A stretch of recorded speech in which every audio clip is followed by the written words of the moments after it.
Good day everyone, my name is John Lloyd N. Lumumbang from the Bachelor of Science and Tourism Management. In this video, we are going to discuss or we will be discussing about the reading of the Proclamation of the Independence Day.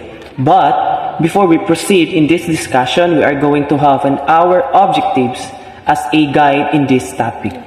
First objective is define the proclamation of the Independence Day. Second is to know the meaning of each color and part of the Philippine flag. Third is we have the history led to the grantee of the Independence Day to our country. And lastly is to know the importance of being an independent country. So, when you say independence, it means you have the freedom to make laws and decisions without being governed by other countries. Just like before, we are colonized and governed by other countries, just like Spain. We don't have any freedom or any small amount of rights because we are just a slave waiting for a dictation. Today, I will discuss about of our Philippine national flag. The Philippine national flag has a rectangular design that consists of a white equilateral triangle, symbolizing liberty, equality, and fraternity, and a horizontal blue stripe for peace, truth, and justice, and a horizontal red stripe for patriotism and valor.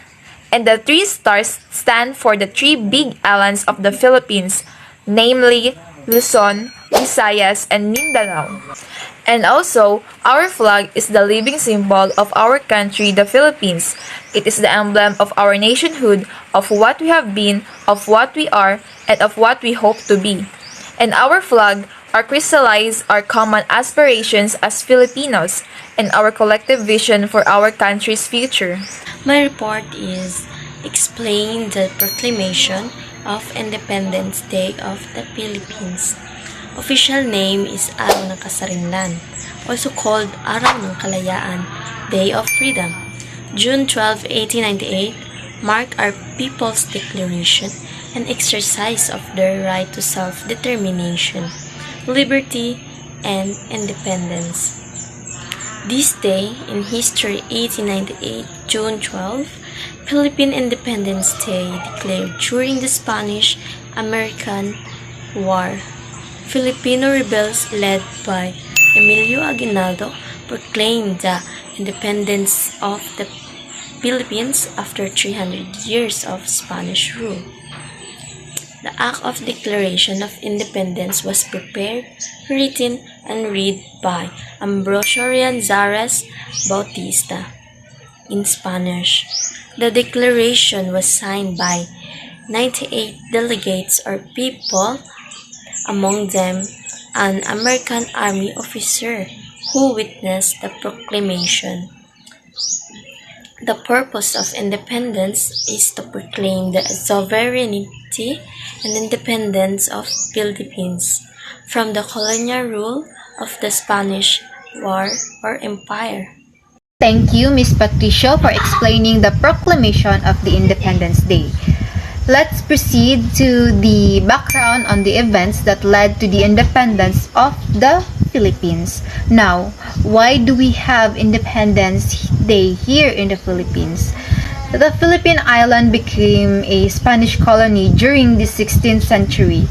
They were ceded to the U.S. in 1898 following the Spanish-American War. In 1935, the Philippines became a self-governing commonwealth.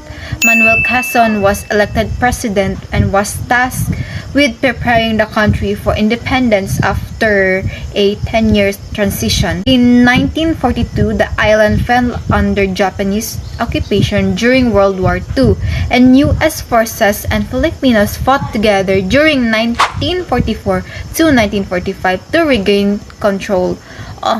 On 4th July 1946, the Republic of the Philippines attained its independence. So that's it.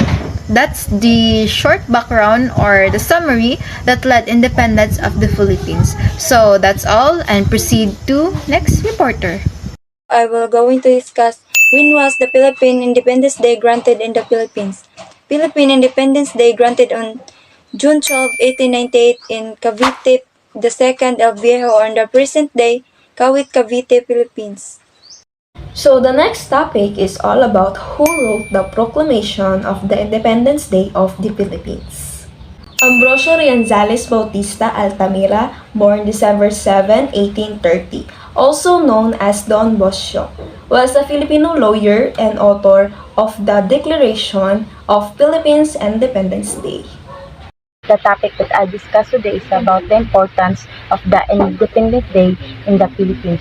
The proclamation of Philippines independence is important because it symbolizes our freedom. It is also the result of the effort of the whole country. Many people sacrifice their lives for our freedom. Thus, it is important to celebrate it every year. Our fight for Philippine independence was a long battle. Most importantly, it signifies our strength as Filipinos and our love for our mother nation, that we are willing to fight for freedom whatever the cost might be.